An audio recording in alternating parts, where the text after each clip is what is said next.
Assalamualaikum warahmatullahi wabarakatuh. Perkenalkan, nama saya Taufikur Rahman, NPM 065. Di sini saya akan menyampaikan materi selanjutnya, yaitu pertumbuhan dan pembangunan ekonomi. Sebelumnya, adik-adik semua sudah mendapatkan materi pendapatan nasional. Jadi, saya akan melanjutkan materi ini. Sebelum saya melanjutkan materi ini, saya memulai materi ini lebih memahami tentang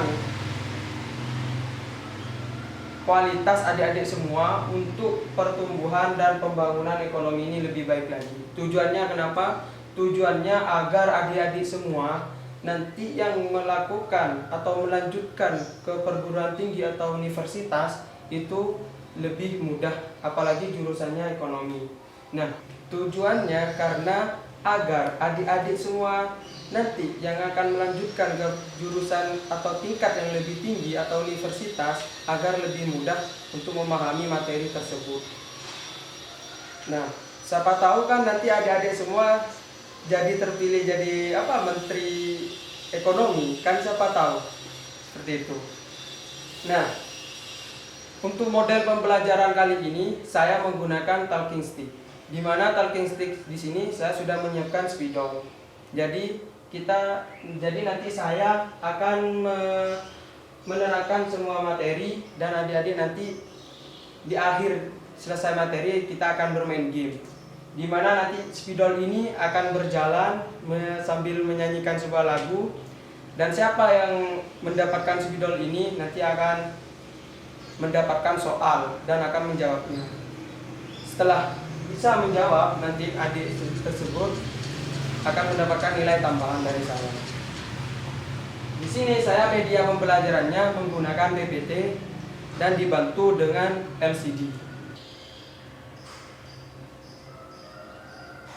Nah, apa itu pertumbuhan dan pembangunan ekonomi? Yaitu perubahan kondisi perekonomian suatu negara secara berkesinambungan menuju keadaan yang lebih baik selama periode tertentu. Jadi, pertumbuhan ekonomi itu pertumbuhan di sebuah negara yang diukur ekonominya itu per tahun. Jadi, suatu negara itu akan mengetahui perkembangannya ke depannya itu apa lebih baik atau tidak. Jadi harus melakukan teori pertumbuhan ekonomi tersebut. Itu arti dari pertumbuhan dan pembangunan ekonomi.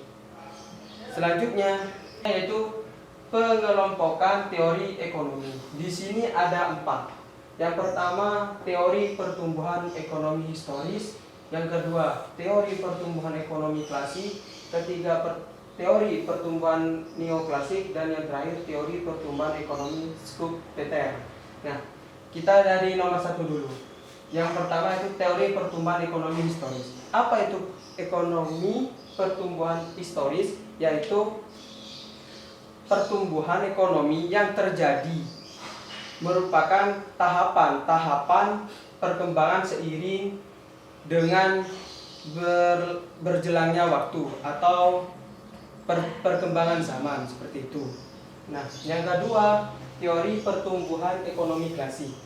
Teori ini merupakan diciptakan oleh seorang ilmuwan yaitu Adam Smith, yang dimana pertumbuhan ekonomi ini bisa dicapai dengan 2 unsur, yaitu unsur pertama pertumbuhan penduduk dan yang kedua pertumbuhan output total.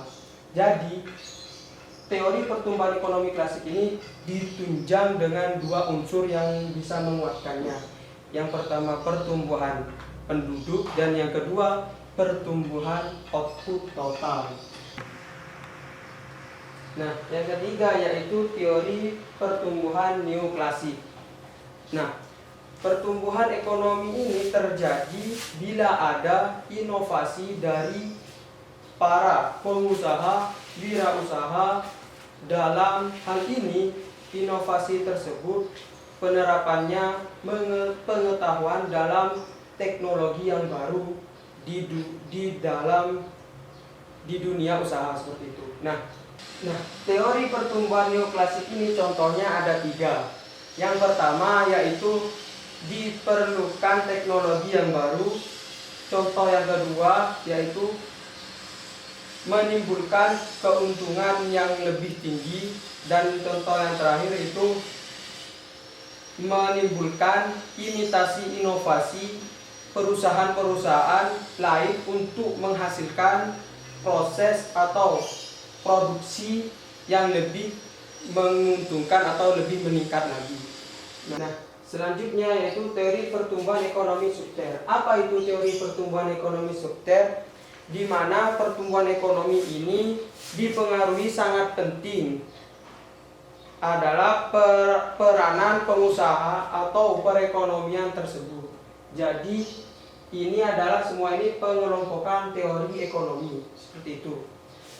Selanjutnya yaitu cara mengukur pertumbuhan ekonomi. Di sini ada sebuah rumus.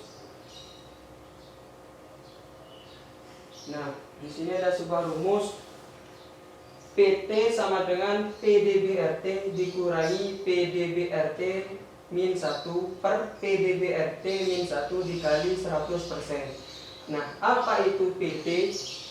PT adalah pertumbuhan ekonomi periode T atau periode tahun.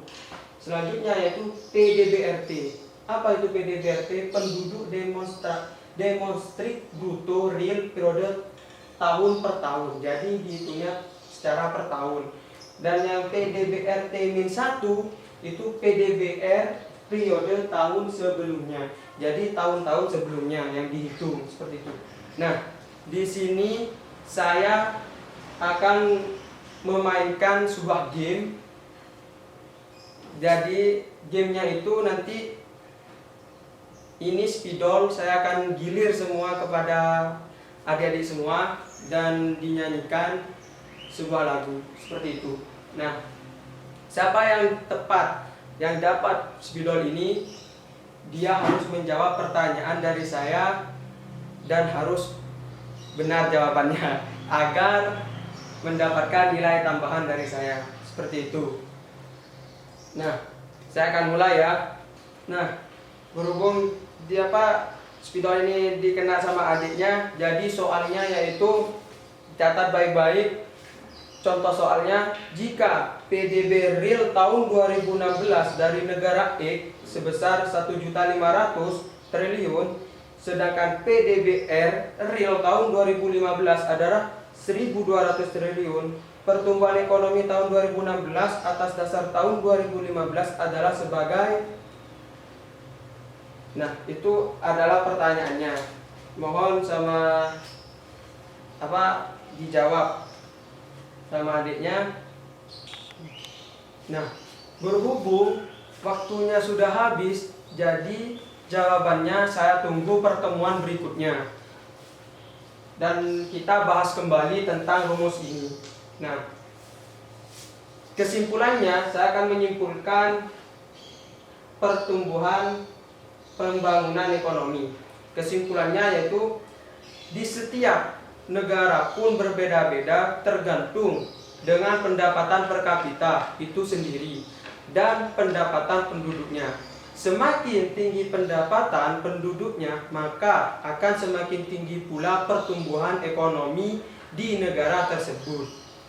Dan sebaliknya, penduduk itu sendiri maka akan berdampak pada rendahnya pendapatan nasional pada negara itu sendiri.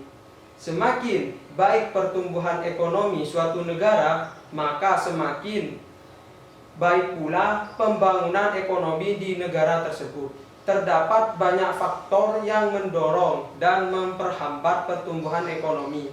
Maka diperlukan usaha untuk dapat mengoptimalkan pengelolaan sumber-sumber daya di Indonesia untuk meningkatkan pertumbuhan ekonomi Indonesia. Nah, itulah kesimpulan dari semua materi tersebut. Kurang lebihnya mohon maaf. Nah, kita akan ketemu lagi di minggu berikutnya. Dan jangan lupa saya mengingatkan kembali untuk belajar lebih baik lagi, untuk subbab berikutnya dipahami lagi di bukunya. Mungkin hanya itu yang bisa saya sampaikan, kurang lebihnya mohon maaf. Wassalamualaikum warahmatullahi wabarakatuh.